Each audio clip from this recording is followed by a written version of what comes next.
All right, we're live. It's Tuesday. Time for another episode, a new episode of Attack of the Androids. I know a lot of people out there in the podcast world have been just listening over and over to the last episode, which I have to say, Eric, you're getting really good at show notes.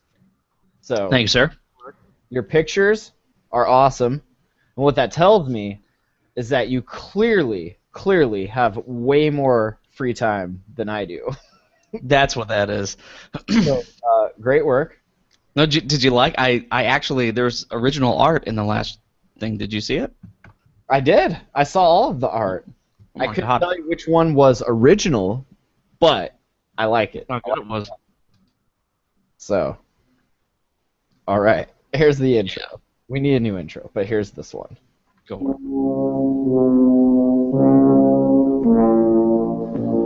For centuries, we've been warned about little green men. Now, they're coming. They're coming for you.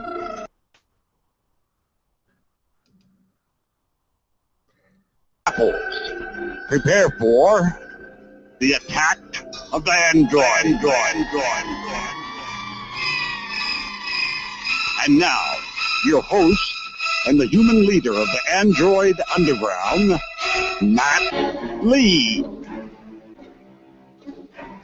Dun dun dun dun. What's up, everybody? It's Tuesday, August 26, 2014. This is episode number 133 of Attack of the Androids.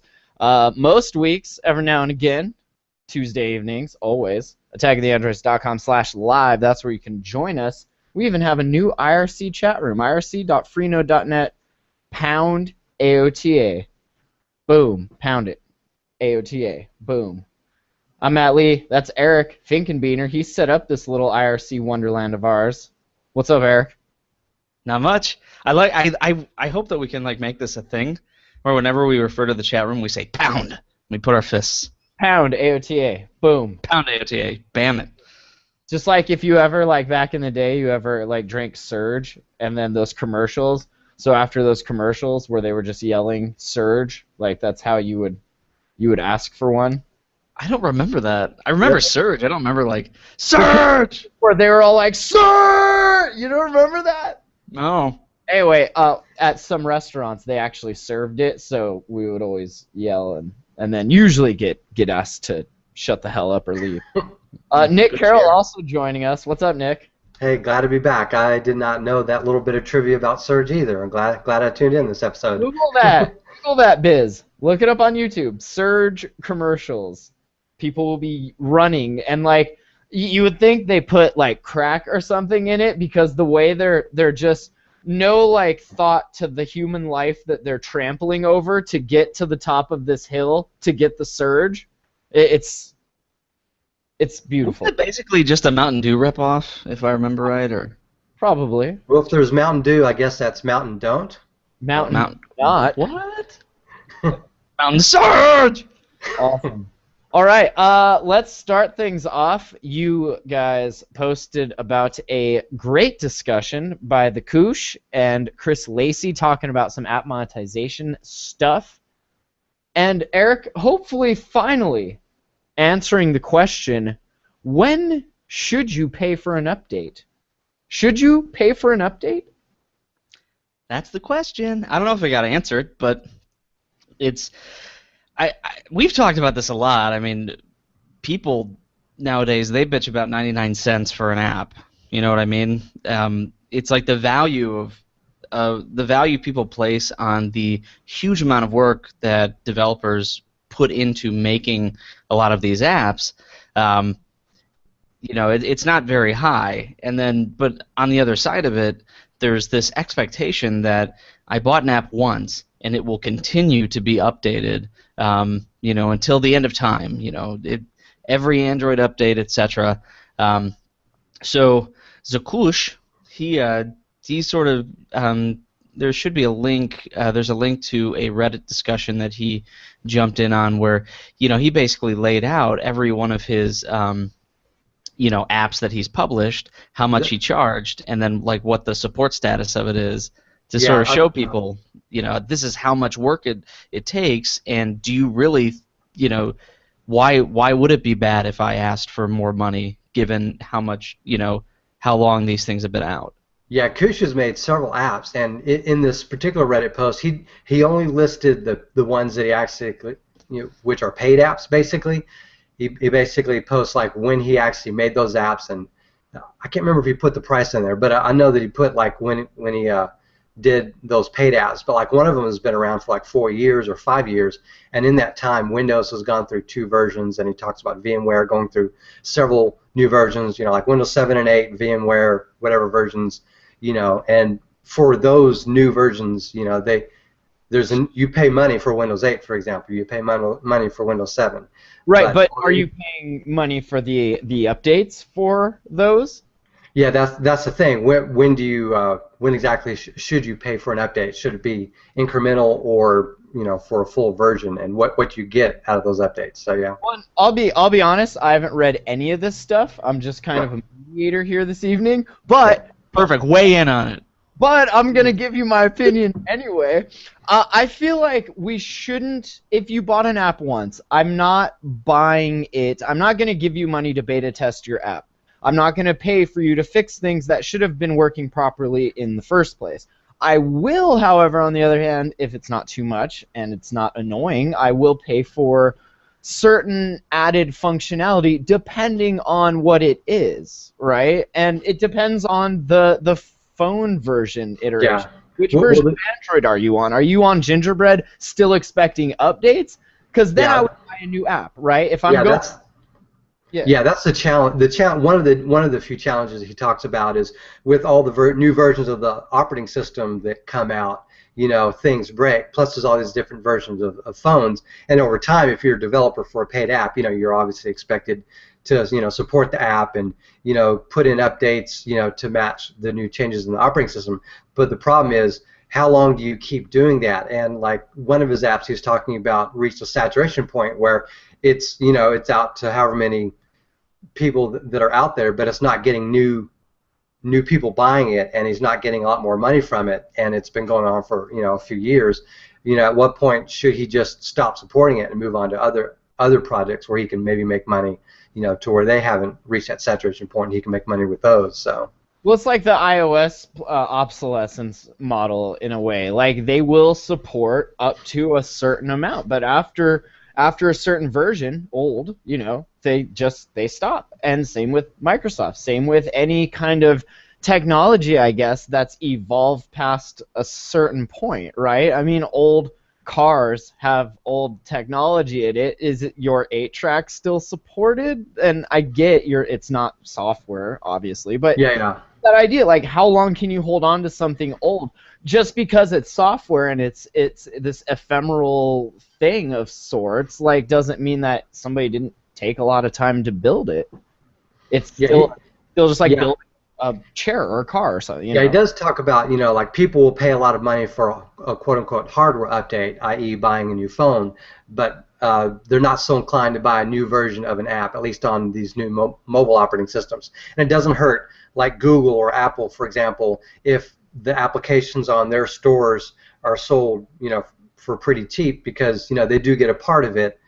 But I mean, they make their money, by selling their devices mostly, in a small fee, a small percentage of what people sell. But the bulk of what particularly Google gets is like from their services and ad revenue and stuff like that. So they're not incentivized to have expensive apps, and developers, they can only survive off of expensive apps. I know last year I'd watched, I think it was an Droid Life hangout where they had a developer on, and he had talked about, and he was somewhat of a well-known developer, but he had only made a few $100s total in the app that he had made, and that's what he was known for. I don't remember what it was, but like if you think about it, if a software developer spends however many weeks, or months working on an app of theirs, and they only get a few $100s out of it, are they making much money out of it? And what if that just isn't taking off? How long can they continue to support that? So that's kind of the quandary that a lot of the... Well, again, that kind of goes back to nobody forced you to do this. This wasn't even a thing like 8 years ago.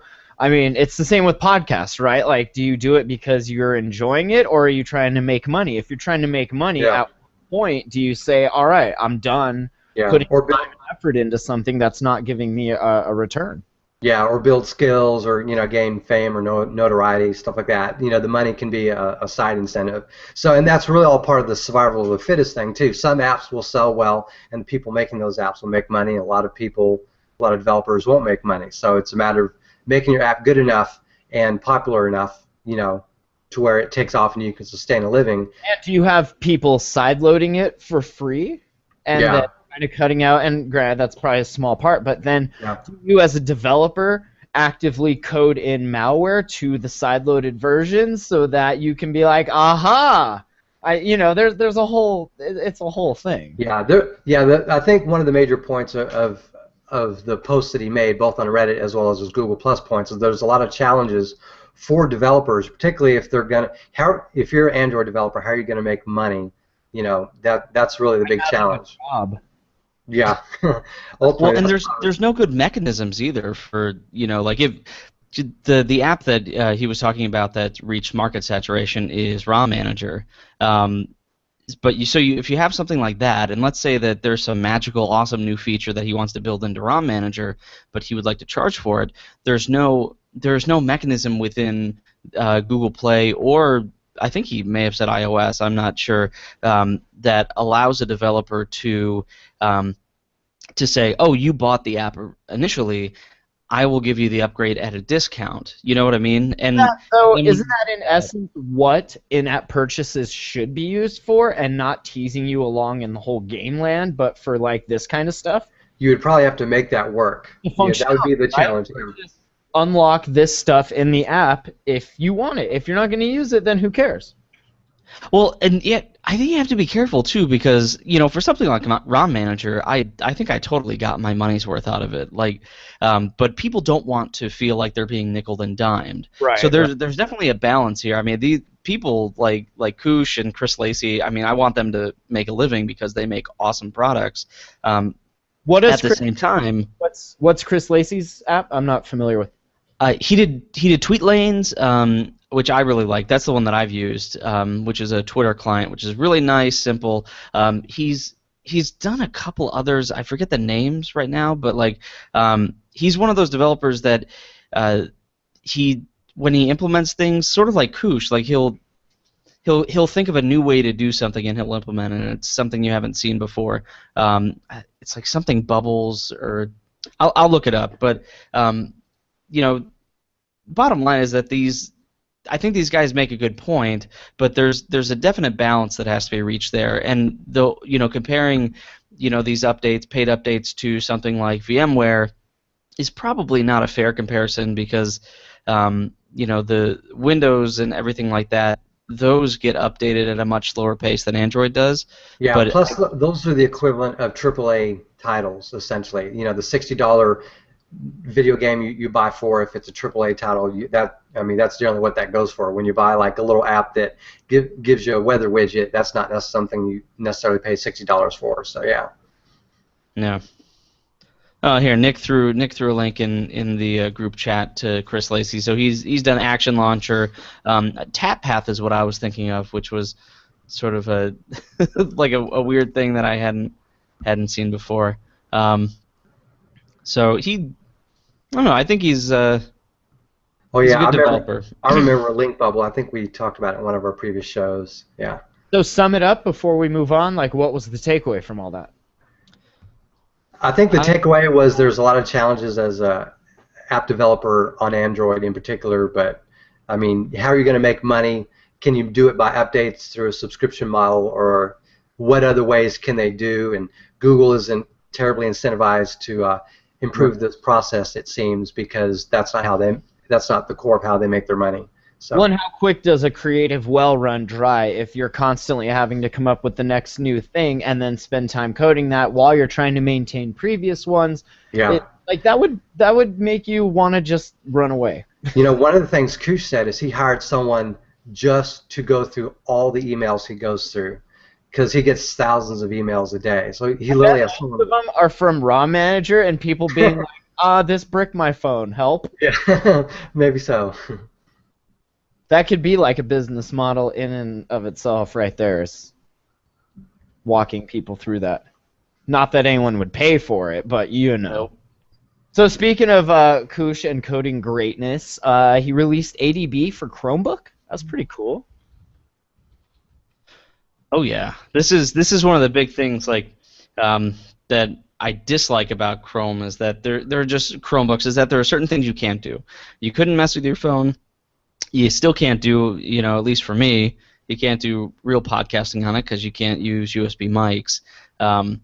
So, Kush being awesome like he is, came up with a way to use Shell in Chrome to allow you to do ADB stuff with your phone. So it shows you can do it. It just most people can't because none of the programs are written as a Chrome app, right? It's all Windows-based stuff, like when you use the GNext toolkit, for example, or whatever. It's all Windows programs. Yeah, Windows, Linux, stuff like that. So if you could port it over to Chrome apps, you could do stuff like this, assuming the hardware support was there, right? The USB for your phone and all that.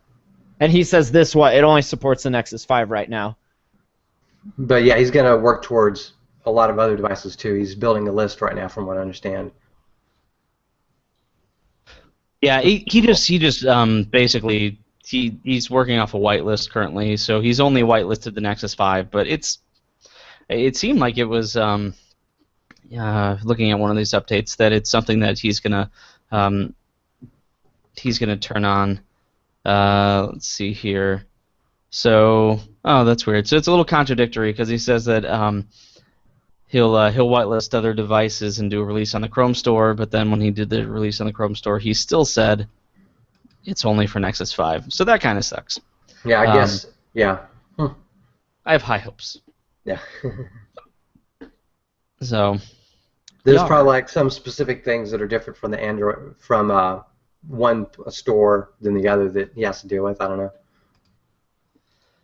Yeah, I'm not sure. It's working the bugs out. Here that I thought was interesting. Robert LG says that Chromebooks do not support USB devices that require drivers, for example, printers and drawing tablets.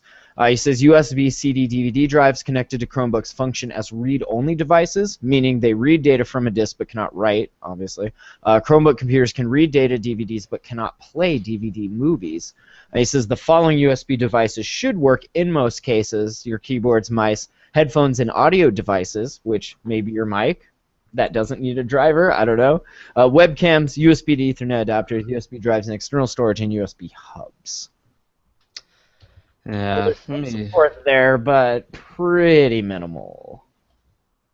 I'll put a link in the show notes. I opened an issue, if you will, for the Chromium team, asking them to work on this. So, if you want this like I do, you should go there, star it, add a comment, whatever, and maybe we'll spam the crap out of them.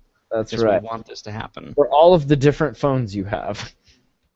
Not for phones, for mics. What are you talking about? Oh, yeah, for that. That would be cool. I thought you were talking about this. Never mind. No, Kush will do that. We message him and be like, hey, I'd like to be able to get this mic to work. So while you're at it. While you're in the source. So sad. Come on the show and talk to us.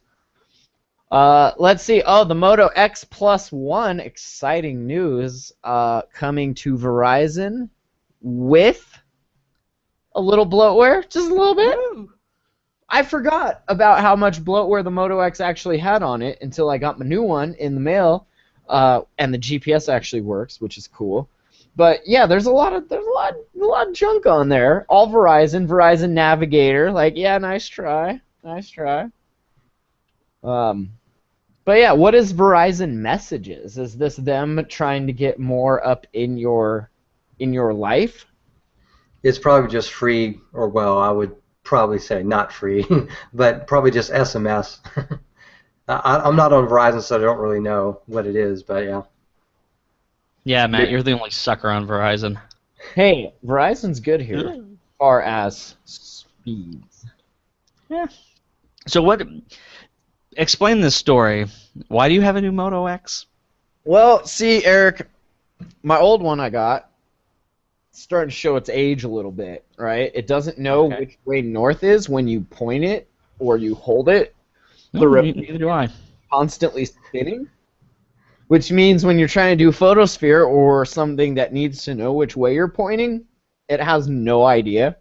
Does it just spin? It does. Like a photosphere just goes. It literally sits and spins. So then that was fine. I dealt with it. Photospheres, whatever. I was over it. They take too much time to do anyway. That's fine. Then this was my favorite.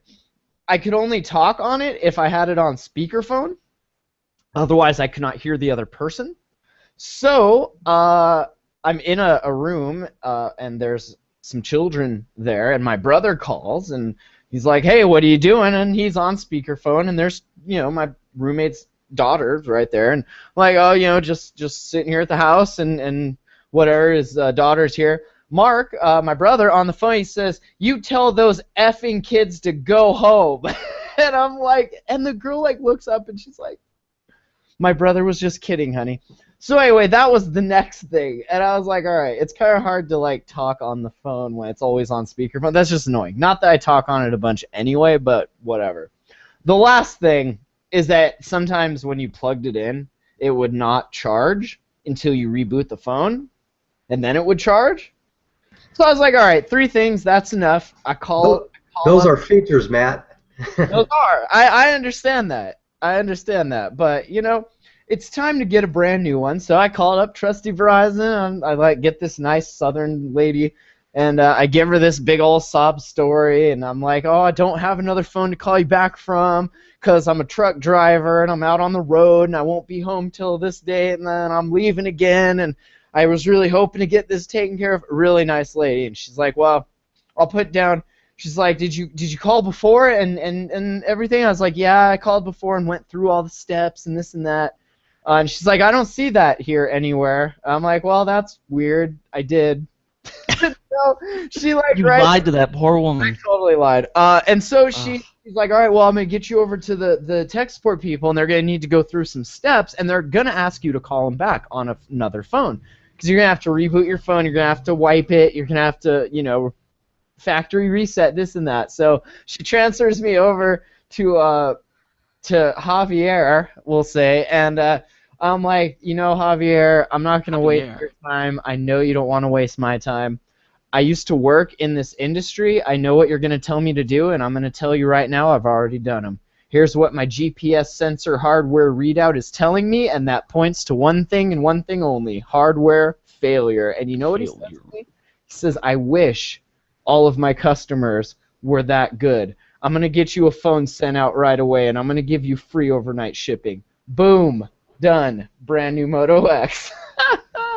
Thank you, Javier. Thank you, Javier. Did you at least plug the show when you were on the phone with this man? No, not at all. You suck so bad. Oh. Well, Javier, I learned that by listening to Attack of the Androids. Right. They told me to call up and lie to you guys a bunch. Yeah. Come on, Javier. Send them a phone. So, yeah, where were we? Why did you... Oh, because the X1 is... Because the X Plus 1. Yeah. And Verizon bloatware. So did you have this stupid... the NFL... What is it? Yes. NFL Mobile, that's what I was... Disabled that. Gone. The caller name ID? What is that? Caller name ID? I'm going to pay you every month for that. Okay. And then, of course, Verizon Navigator, right? My Verizon, sure. Okay. Are these... Can you actually remove these? You can disable them on certain phones, right? Other phones wouldn't. You can't. But on the Moto X, you can. So, which they're taking up space, yeah. They're just not being... They don't work, right? They're disabled. Huh. Yeah, what this points to is a possibility that Verizon may, in the future, for other phones, not just the Moto X1, potentially not force you to live with this bloatware forever. Hopefully you'll be able to uninstall it. So actually uninstalled or disabled. And I know the article here on Android Authority, they say uninstall, but I'm skeptical. When I see the uninstall button and not the disable button... You are a Verizon customer, so you have every right to be skeptical. Thank you. Thank you. And as Verizon and having me as a customer, you have the right to be skeptical. I half expect Javier to show up at your door one day, just kick you in the nuts and take your phone back. Right? Do not lie to me. That's from Verizon. That's from Big Red. We're watching. Got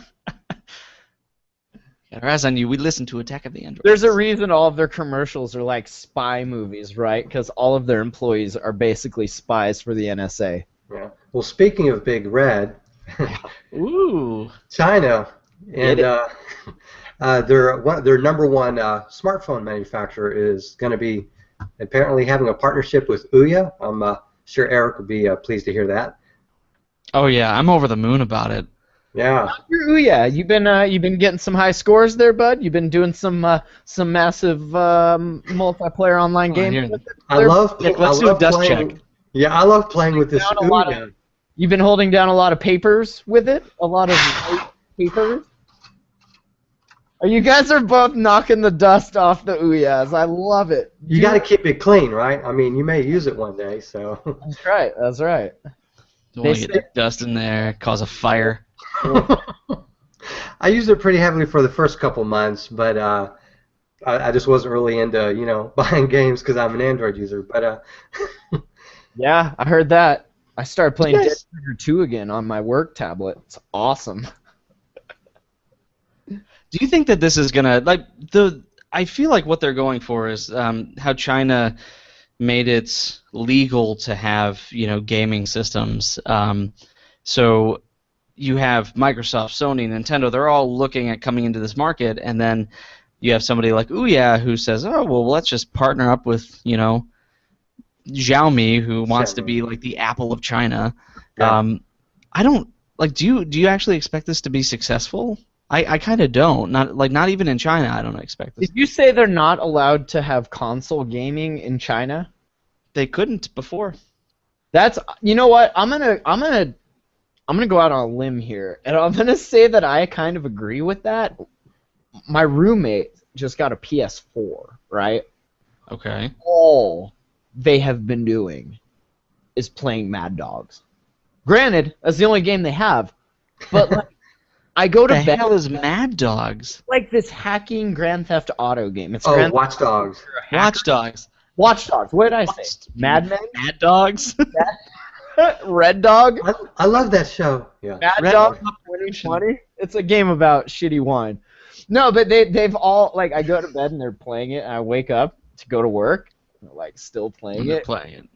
I don't... Do they have jobs? Yeah. Are you the only one paying rent in this situation? No, not at all. That's funny, though. Like, this is the most, like, I've ever seen either of them actually, like, stare at TV. Because, like, we don't watch TV. We watch BoJack Horseman on Netflix. I'll tell you what, that's a good show. It's a new one. It's a Netflix original cartoon. Very funny. But, yeah, just constantly, like, running around, stealing cars, hacking traffic lights, and surveillance cameras. Yeah, so it sounds like they're going to make something called the Me TV, or I haven't really figured out what they're actually going to do. It hasn't really been successful so far in doing much. Either. So Yeah. is Xiaomi a good partner for Ouya? For Ouya, yeah. I just don't know what Ouya brings to Xiaomi so much. I mean, Xiaomi probably have enough resources they can make their own box relatively quickly and then sell 50,000 of them in 10 seconds, That's one of true. the fire sales. That phone they came out with, that last... Yeah, the Mi 4 or whatever it was, or Mi 3, one of those. Well, all their phones. Me too. Me too. You just throw one of those in a box, right? And call That's it right. Call it a game. Well, I mean, the advantage to this is, this is probably extremely cheap to make over there, Well, it's still being made $100. over there. They were drop shipping them out of Hong Kong. Yeah. So it's already being made in China. And I think the only thing that they bring to the table is the App Store. Because it like that whole dynamic is what they bring. But I mean, there's really, in my mind, there's two companies they could have teamed up with, Xiaomi or Oppo, and they went with Xiaomi. Yeah. Yeah. Not that they couldn't get, all of those games from some local game retailer, if you know what I mean. Third-party Chinese app store. Mm-hmm. Yeah. Listen, they're going legit. I know. What? Johnny Dangerous? All right. Anything else about this? Not really. I like how their Kickstarter campaign will always be brought up because that's their only claim to fame. Like, oh yeah, remember when everyone was into this? Well, Back they had a lot of when this potential. actually had it. Yeah, they had a lot of potential. It's just that the App Store and the more expensive games than what you can get on the Google Play Store. Those the two biggest weaknesses, really. And Yeah. them taking forever to ship out the consoles. Yeah. Never forget. Yeah. Hashtag pound. Never Tag. forget. Never forget. All right. Is HTC doing the Nexus 9, and could it deliver Android L earlier than expected? Well, that all depends. When were you expecting it? I was expecting at the next Google press conference or whatever as usual, their yearly thing, but Cult of Android has a reliable reliable tipster saying that it could debut early, possibly the second week of October. Or no, before that. before October. First week of October. To one up Apple. Wouldn't that just be the pits if that happened? This doesn't even sound reputable. Like it sounds No? like this person's pulling it out of their ass, saying, Yeah. I think Google might want to get out there before Apple does. So Like, I'm going to predict. I'm going to advise that Google releases this a little earlier. Yeah, I think not. So is HTC for sure doing the Nexus 9? Is this a 9-inch tablet? Oh, it is. That's what I was going to ask you guys. Yeah. Like, it says the HTC Nexus 9 could come out earlier. It's like I didn't even know about the HTC Nexus 9. I've heard rumors of a Nexus 6, a Nexus X as an alternative to the Nexus 6 name. Mm-hmm. I've heard Nexus 8 and 9. So at this point, I'll be honest, I'm confused what we're supposed to be expecting. I'm not expecting anything. That way, I'm not going to be let down. I expect nothing either. Right? I'm done. Right? That's what I'm saying. So, do you think they made the display the size of the number? Like, because this is the 9, they're like, we're going to make it a 9-inch quad HD display? According to this reputable source, yes. It's a 9-inch quad HD display. So it's Interesting. actually 4 9-inch displays. Now, would you also, in a cube? Yep. It's called the recursion. Would you expect this to come with a 64-bit NVIDIA Tegra K1 processor? Only if it was coupled with 4 gigs of RAM. And an 8-megapixel rear-facing camera, and give me some NFC connectivity. Why not? Everybody uses it, so it's, I know. I mean, if I had a nickel for every time I've used NFC in the last year, I'd have like 10 cents. Something doesn't work. Well, I don't. Care? I look at this story. I don't care. Yeah. My care is gone. Yeah. Nick? Right now, I'd say the tablet to get would be like the NVIDIA Shield, for example, as an 8-inch tablet. But I'd also wait to see what's coming up from HTC potentially, and I guess Motorola for their Nexus 6 or whatever that's going to be. I'm with you. That NVIDIA Shield tablet looks awesome. Yeah. Right. Looks good. Yeah, it's got front-facing speakers and all the other stuff. I know we talked about it on the last one, but to me, that's the most anticipated Android device for me. I just unfortunately can't afford it at this time. Sell one of them cats.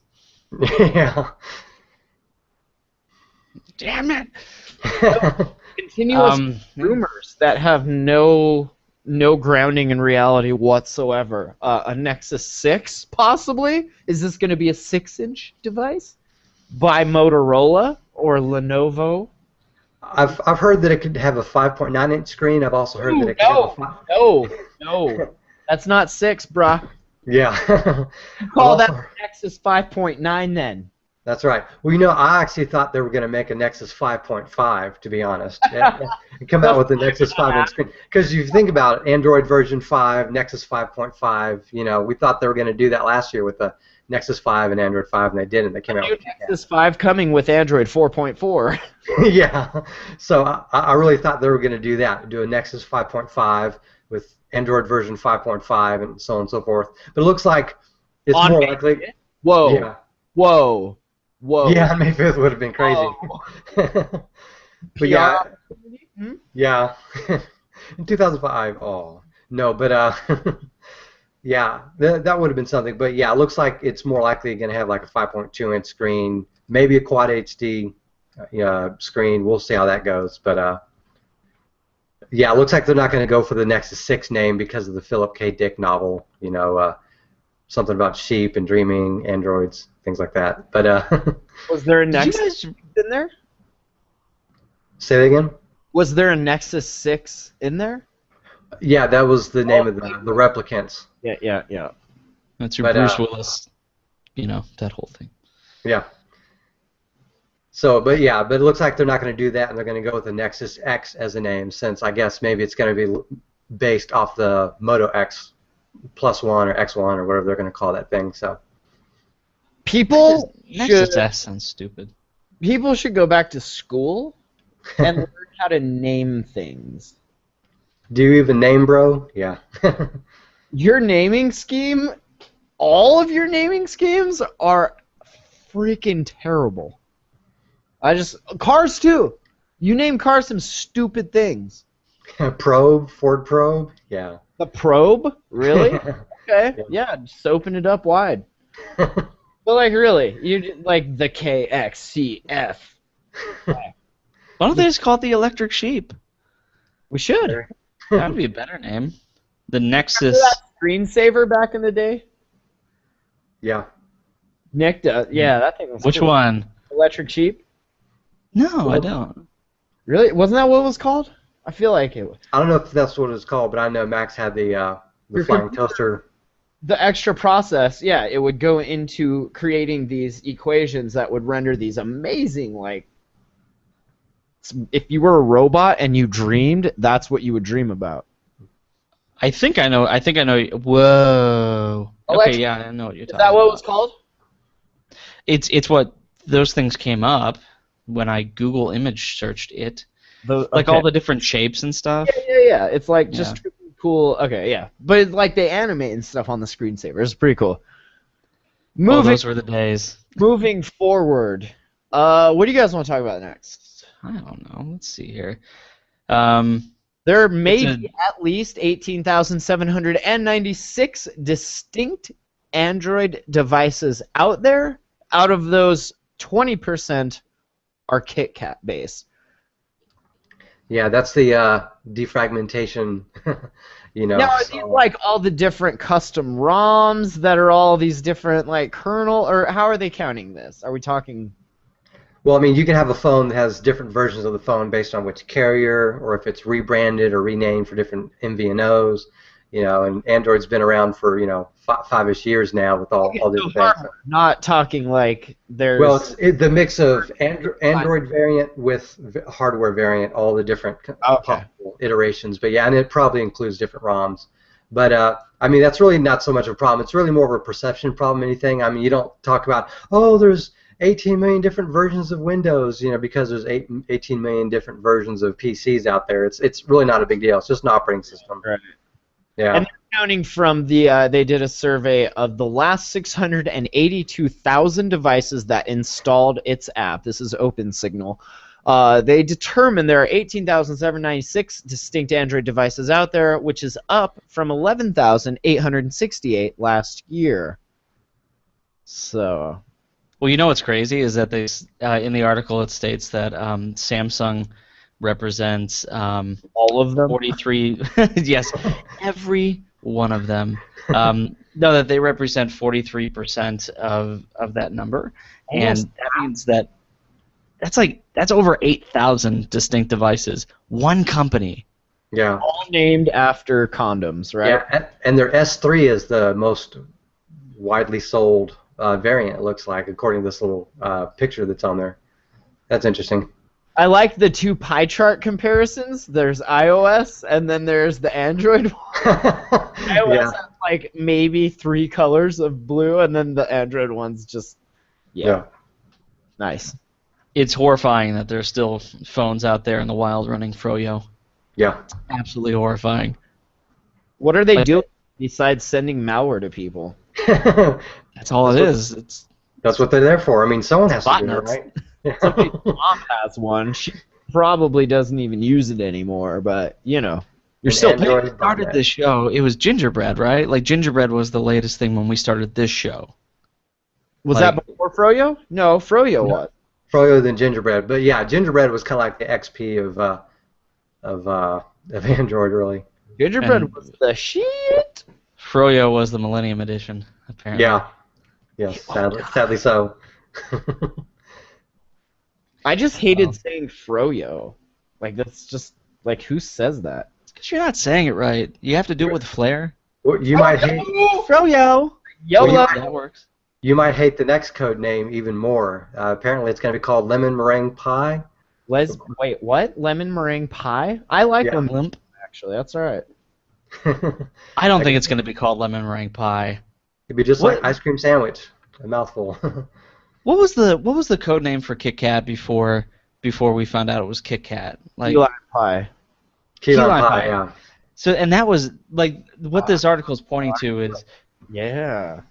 like the Android SDK, the Wi-Fi certification. They all have like this LMP. Yeah. Is what they're referring to. But they did the same thing with key lime pie. We kept seeing KLP like all throughout. So I don't think this is the smoking gun that Gizmodo, the fine bastion of journalism, is saying it is. At least let's hope not. No, it's too much. I'm For still hoping for Lollipop, and that's probably. I hope that's what we get. It's too close to porn. I don't think they're gonna do it. Lollipop? Where do you get porn from Lolly? Jesus, Eric. AOTA Google Eric Beaner. Thank you.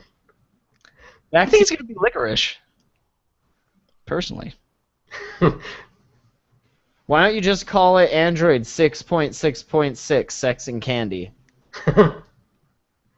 What's That's not bad. That's Thank you. snappy. We're going to work on that. Hire me. Rolls off the tongue, if you will. That's right. We got the next version taken care of. Right, Android 6, the reach around.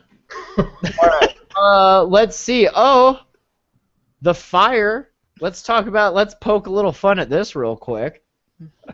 I like this article. A new study suggests the Fire phone, the sales, not exactly lighting on fire. Very clever. Very clever. May have sold no more than 35,000 Fire phones since it launched this summer, possibly due to a high $200 price tag or a giant pile of crap phone. Not sure. Possibly some exclusivity. I don't know.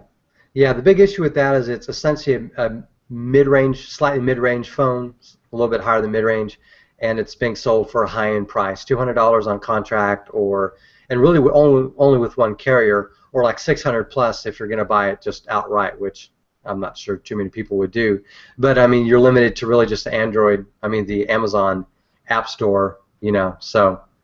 Did they just completely miss their mark as to who their core demographic is? I mean, if they had priced it competitively like they did with their tablets, I think they would have done a lot better. But it's just like a flagship high-end phone, and it's not quite high-end, and so yeah, that's why it's flopping, unfortunately. So. That's what I'm saying. Isn't there? Those are the people that are like in the Amazon ecosystem that they want an Android tablet. Maybe they just want a tablet. And they don't want to have to learn this operating system. So, and I don't know. It always seemed to me like it was the easy. I don't want to say dummy dumb, but the dumbed down version. Because here's the thing. Here's your help button. It's like the jitterbug, but for a tablet. So I think the jitterbug of it is right. It's the jitterbug of tablets. Amazon, nice work. But and then so you come out with a phone of the same thing that's gonna go to all of these old people and maybe the what are they called? The mentally retarded or whoever's using the Fire phone device, and nobody bought it because it's $200. Yeah, it's just too expensive. Well, yeah, it's $200 subsidized. Subsidized, yeah. That's the problem. They should have gone the Nexus route, made this thing cheap, got it into as many people's hands, but they didn't. Did anybody really expect this to take off? The master of the penny phone. Yeah. Well, I mean, the issue also is like the features that it has that sets it apart are ultimately, really good 3D effect, and the Firefly feature, which allows you to buy more things more quickly, on Amazon, and those may not necessarily be the most appealing to consumers. So. Eric, you seem extremely angry at this. Now, is that because you wanted one, but now you can't afford it, or what's the deal, bud? Why so sad? Why are you mad? Not sad. I'm sick. I'm sick of these phones just coming out. There's so many phones, and they're all doing the same thing, and they think that I'm doing the same thing, so I'm going to be successful. Like, no, differentiate yourself, for God's sake. And by that, I don't mean putting 3 effing cameras and 2 effing cameras on. Like, this is it's stupid. The Fire Phone was stupid. We said it when it came out. It's still stupid now, except it's expensive and stupid. So, good job, Amazon. You had an opportunity. I mean, the only plus is that they put, Emma Watson on their ad. That's the only thing that even made me look at this stupid phone. Whoa. I put it in the show notes. It was great. So, well, that's interesting. Yeah, mentally retarded is not the right Don't think they word. Called that. Okay, well, hey, if you have a better phrase, if you're mentally retarded, call in 406-204-4687. What would you like us to call you? So, Google buying Twitch. What is Twitch? Is that video game thing? Yeah, Google was apparently play Bad Dogs on it. Yeah, Bad Dogs. I get drunk on Mad Dog and play video games. Yeah, we had a little bit of a recent bombshell recently. It was widely reported that Google was actually going to pick up Twitch and add that to its streaming repertoire. But it looks like Amazon basically is now buying Twitch, of all people, of all companies or corporations. So that's a little bit surprising, to me at least. People are not aware, if they are cognitively infirmed, perhaps, what is Twitch? Yeah, Twitch is a video streaming service typically for people who play video games. They stream their games, on their own little channel, kind of like you would YouTube. But it's actually caught on like YouTube's attempt at streaming video games. Are you telling me people actually watch other people play video games? Yes, from time to time. On purpose? Like, do you not have your own life? I don't understand that. You didn't do this? I sit around and watch people play video games? No, I try. I try not to. I could go in my living room right now and watch people play video games, and I'll tell you what, it's not that exciting. Well, I mean, it's not like people would do that all the time, although some do. But it's just something to watch. I mean, if you're bored of cable TV or whatever. Cognitively infirmed. Yeah, no, this is fun. I mean, do you do it like a backseat driver? Are you like, oh, over there, oh, look at that secret, I'll go over there. Like, what do you? I'm sure some people do. One of the things you can do if like a sports game, like people watch this, like they would watch the World sports. It's nerd sports. And yell at the TV and be like, "No, you should! Oh, I just lost $500,000. What are you doing? Go outside." Ugh. I'm sorry. There used to be a podcast out there. Lovely service. There was a podcast, this was years back, maybe like 3 or 4 years ago, called Project Lore, and it was these guys that recorded themselves doing end game instances in World of Warcraft, and it was very popular. Some people just want to, they don't want to put in, hundreds and hundreds of hours of their life to get these like story elements or these experiences, so they live vicariously through these people that sink hundreds of hours of their lives into it. Yeah, I mean there's thousands upon thousands of these gaming channels on Twitch and from a variety of games. So am I missing something here? You might. Well, obviously. Hold on. Maybe if you were like a quadriplegic, right, and you couldn't play video games yourself, maybe you would want to sit and watch somebody else do it. I can't think of any other. So I guess obviously maybe this doesn't appeal to everyone. Maybe some people this It doesn't particular even have to endeavor. not appeal to. I just don't understand it. Appealing or not, that's a whole nother animal. I don't. You're not alone, but there are multiple viewpoints on this. Kid, right? If You're not alone, but your group is very small. Listen, if you're a kid and your parents brought you home a Nintendo, you're like, no, that's okay, Dad. I just want to watch you play it. Like, real? What? You would get slapped in the face, in your dumb, intellectually challenged face. They do some cool stuff on Twitch though. Like there's the. Do you guys remember the whole Twitch plays Pokemon thing, where somebody coded, basically anybody that was in the chat room for this game could control the game. So you're fighting against hundreds and hundreds of other people just to move up, down, left, or right. And throughout all of this, these thousands of people were able to come together and beat a video game. Like it's a weird social experiment, but that was a cool experience. Yeah, it took like a month or whatever, but it worked. Somebody made it to where a fish was playing Pokemon, for Christ's sake. Group was able to accomplish greatness, Eric? Called the Heaven's Gate cult. And you know what they all did? They all killed themselves. But you know what they're doing now? They're riding a spaceship comet. I don't know where I was going with that, but I'm just saying, like, this whole... Okay, I would watch that on Twitch. I don't know what I'm saying. Yeah, why are you living vicariously through the Heaven's Gate cult? Why don't you go outside and do it yourself? Maybe. There's not another comment for Eric. What? Sorry. Do you have an app pick or anything? I don't have an app pick. I have a warning though. Oh, please. Don't get the 1+1.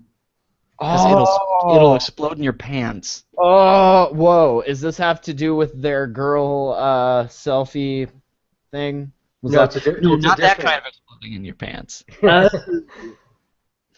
This is like the phone actually catching on fire, and like it's messed up. So this guy who is only listed as Miyazu has suffered, well, he says minor skin burns, but for God's sake, you look at this phone, it looks nasty. Like you can see the melted outline of the battery, and then on one side it just explodes. So that's not good. Be careful. Don't keep it near your parts. Oh yeah, look at that. So now Matt has it up on the screen. Scroll down a little bit. Look at that. That is horrifying. That is absolutely horrifying. Wow. So what did he do? Is that just a defect? It was just in his pocket. It was basically just in his pocket, and he was like on a train or something. In his pocket or doing something like that? No idea. It looks like a freak accident, but they've basically asked to have the phone so they can check out and see what went wrong. Right. What forensics team does the OnePlus folks have? They're gonna look at it and be like, yes, it's on fire. That sucks. There'll probably be a contest. It'll involve selfies and women. It'll be bad. Yeah. Set yourself on fire. Take a picture. 1+1. You see, the problem is it looks like he won. Trying to leak out the side of your phone case. Yeah, well, looks like he won himself a new phone. So. Yeah. Well, I guess when they wanted to blow up the spot. It's not what they had in mind. Bow, bow, bow. That was yours blow up? That's a great joke. You don't have one of those, do you? Because you're not a hot chick. The 1+1. I tried taking a selfie. Really? They were like, your boobs are nice, but not what we were looking for. Exactly. They say creamy goodness, but no. Sorry. Oh boy. Cool. So anything else you guys want to talk about? Oh, Samsung working on a circular smartwatch. I almost said phone because I got excited, but no. Just another dumb smartwatch. Yeah, it looks like Samsung and LG are both working on a circular smartwatch, so that should be interesting. I don't know about anyone else, but those two at least have hinted or teased at doing a watch like the Moto X, the Moto 360 for Motorola. Yeah, I'm looking at this thing. The circle still looks huge. You know, like the Moto 360 definitely looks like the nicest of these wearables, but I Yeah. mean that's ginormous. That's like that. It's like the size of a Kennedy, $half or something. I It's thought you not were good. gonna say bullet wound.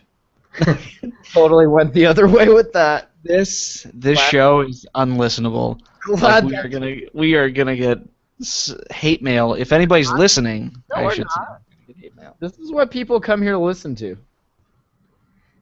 I have to. Us calling them mentally infirm. Yes. Well, no, we didn't say Well, that. We said I said if you do that, then you are. If you listen to the show, you're clearly a smart individual with brains to waste. With brains to waste on listening to this garbage. That's right. All right. Anything else? Asus also getting in with a smartwatch as well as LG. Didn't they have a smartwatch? yeah, LG, LG. Yeah, LG LG had does. LG has the G Watch, but Asus not yet. but it's not circular, or No. what? Well, the new LG one is LG. supposed to be circular. But LG's first one was okay. Yeah. That's what I was talking about. So Yeah. they were like, oh, it should probably be in the shape of a circle or a triangle or a rhombus. Yeah. It's like Wonder Twins. Well, it sounds like they're having the same problem that Motorola does. It just takes longer to develop, a watch with a circular face and getting all the apps to work, Why? You know why though? Because in people's heads, all of the square watches from back in the day were nerd watches because they were all those Casio databank watches, and all the circular ones were like Rolexes and like Swatches and stuff. They should bring Swatch back. Google or LG should buy Swatch. Samsung for the S Watch. Don't know. Oh, Done with Samsung. don't even give them that idea. I have an LG washer and dryer now. I'm kind of all about the LG. No, I'm not. But I'm not about Samsung. Cool, guys. Well, and a OnePlus One watch? Get out of here. You just for God's sake. Everybody's making a watch. look That's for great. a new AOTA watch coming Shit, soon I'm making a watch. to a gas station near you in the 99-cent aisle. That's right. It'll be like one of those fake phones with candy. My watch dispenses Pez. That would be nice. Right? You remember Pez? Yeah. I like Pez. You know what Pez was really good for? Well, that's a story for another show. Anything else before we wrap this up? Eric, talking to you, bud. There's I think it's funny that people are acting like the Google News and Weather app got a huge update aside from just a facelift. That's still a thing? I remember that from the original Droid. Yeah, it seems weird to me that it's a news and weather app. That seems kind of weird. It's everything you want in one app. No, listen though, on the original Droid, when this thing first came out, there was no news or weather app, really. I mean, there was, but this was cool because it was like one thing, you refresh it, it's got your weather, and then there's your news and stuff. And you could tell it, like in Google News, you can give it sections or whatever based on a topic. You can do that in the app. I haven't used it since the original Droid, but it was alright. I have an Android section that that's like one of my custom news sections. So throughout the day, I look at my phone. I can get at least what the most popular Android news articles are of the day. I found it interesting that let's see here. In the article, they say there's a couple new home screen widgets, including a 4x1 combined weather and news view. What? We've always had that. What? I don't get it, but it's pretty, and now it doesn't. But now it doesn't match like any other Google app I have, like the widget. Like it looks really nice, and then you look down, it's like Google Voice, and it's still the same old design. They're getting to it, Eric. They're getting to it. I know. I'm just impatient. Eric, how long does it really take? I mean, Kush made ADB for Chrome in like 2 days. I'm surprised that that's around and that people are coding that, yet they killed Reader. Like, you should have killed Google News and weather. No, I know. These are It's questions that will never be answered. not the same thing, I know. I'm just saying. Like, that's funny that there's still people working on that app. I'd be curious to see, like, what their usage is. It's one guy. It's one guy with a ponytail. And he makes it because Like he's the only guy stains on his shirt. and he smells like cabbage. And he's like, I don't want to look at 2 apps. I want just one app. He got really angry when Facebook Messenger came out of Facebook. It's like goddamn chatheads. Photos in the oh yeah. I just want one big app that has everything. Where's my cabbage? It's called the Jitterbug. Meh. You press one button, it has 4 different functions depending on when you press it during the day. It does that thing just randomly. So maybe it's what you want, maybe not. It's phone roulette. Eric, what's our email address? Phone roulette with less wieners. What's our email address, Eric? If they want to send wieners to you. Don't send wieners, but you can send email to show@attackoftheandroids.com. Fantastic. If you know anything about how the internet works, then you'll know attackoftheandroids.com is our website, because that's after the @ sign. Our show is @. Do you get what we're doing? All right. Join us online if you want to just hang out or say hi to us as people individually. We won't make fun of your handicap, promise. We're on Facebook, Google+, and Twitter, so you can find us there along with our personal stuffs all on those sites as well. Matt, where's that chat room at? That chat room is at irc.freenode/AOTA. No, that's not right. It's irc:\/freenode\AOTA. No, don't. This Google IRC and Freenode. Listen. If you have something that handles the IRC protocol in a browser and you type in irc://freenode/AOTA, that will take Nobody you. has it. Do it. Nobody has that. It does not exist. It does. It's in my Chatzilla client right now. I'm looking at it. I'll share that screen. I don't even care. I'll share it right now. Whatever. I'm going to prove it to you. Boom. There Pound. it is. Boom. See it up in the corner? What does that say? Yeah. I can't read it because your connection is fucking horrible. You're a dick. It says irc.ericis.adick.com / for serious. Not what it says. But we're on irc.freenode.net. Pound AOTA. Boom. Boom. All 3. Up. Boom. That's right. In the Take face. it, Nick. All right. Take it. Thanks for listening, guys. We'll catch you next week. Bye. Maybe. Bye. Bye. Bye.